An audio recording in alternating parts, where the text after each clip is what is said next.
सच बताना, अगर आप किसी आईपीएस ऑफिसर के सामने खड़े हो तो क्या आप वही चीज बोलोगे जो आपने कमेंट सेक्शन में लिखी थी? एक वीडियो वायरल होता है, एक female IPS officer Aparna Kaushik किसी केस को लेकर प्रेस ब्रीफिंग कर रही थी, लेकिन डिस्कशन उनकी बात पर नहीं होता। कमेंट्स भर जाते हैं बॉडी शेमिंग से और सेक्सिएस्ट रिमार्क्स से। ये कमेंट करने से पहले आपने कभी खुद से पूछा है कि मैंने कभी सिविल सर्विसेज का एग्जाम लिखा है? ये तो छोड़ ही दो, कभी ये समझने की कोशिश की है कि कितनी मेहनत लगती है? यहाँ पर मुझे सिगमंड फ्रॉइड याद आते हैं। उन्होंने बताया था कि हर इंसान के अंदर एक ऐसा हिस्सा होता है जिसे हम इड कहते हैं, जो बस अपनी इच्छाएं पूरी करना चाहता है बिना सही या गलत सोचे। और सच बात ये है, ये सिर्फ दूसरों की बात नहीं है, ये हम सबके अंदर होती है। कभी कभी हम सबके मन में भी ऐसे थॉट्स आते हैं जो शायद ओपनली हम कभी उसको एक्सेप्ट भी ना करें, लेकिन इंसान के अंदर सिर्फ इड नहीं होती, उसके अंदर एक और सिस्टम होता है वैल्यूज का और कंट्रोल का, जिसे फ्रॉइड सुपर ईगो कहते हैं। ये वही आवाज है जो कहती है कि हाँ, मैं बोल सकता हूँ लेकिन मुझे नहीं बोलना चाहिए। अब यहाँ प्रॉब्लम कहाँ आती है?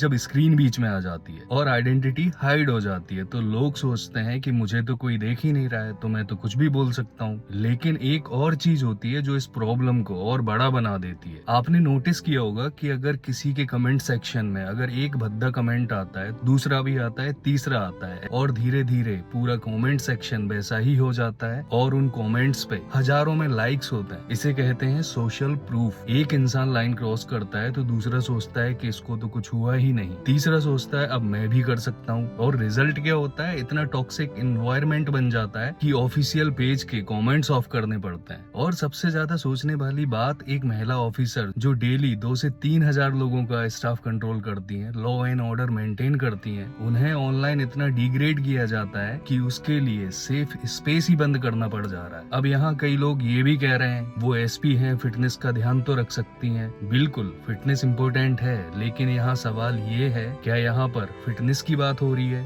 या फिर इंसल्ट की? अगर कंसर्न सच में फिटनेस का होता तो कमेंट्स में रिस्पेक्ट होती और लैंग्वेज भी अलग होती। और एक और सवाल, क्या हम मेल ऑफिसर्स के लिए भी ऐसे कमेंट करते हैं? तो फिर प्रॉब्लम फिटनेस नहीं, नजरिए में है। अब सबसे इम्पोर्टेंट बात कि जो एड है ना, वो सब में होता है, मुझ में भी है, आप में भी होगा। और इम्पल्सेस का आना गलत नहीं होता, गुस्सा, जजमेंट या सब कुछ बोल देने का मन, ये सब नेचुरल है। लेकिन इंसान की जो पहचान है ना, वो उसके थॉट से ज्यादा उसके एक्शन से होती है। वैल्यूज का मतलब ये है कि जब आपके पास चांस भी है गलत करने का और फिर भी आप रुक जाओ, अगली बार जब आप कमेंट्स लिखने जाओ तो सिर्फ 1 सेकंड के लिए रुकना और खुद से पूछना, अगर मैं ये बात किसी के सामने खड़े होकर नहीं बोल सकता तो क्या ये मुझे ऑनलाइन सोशल मीडिया प्लेटफॉर्म पर बोलनी चाहिए?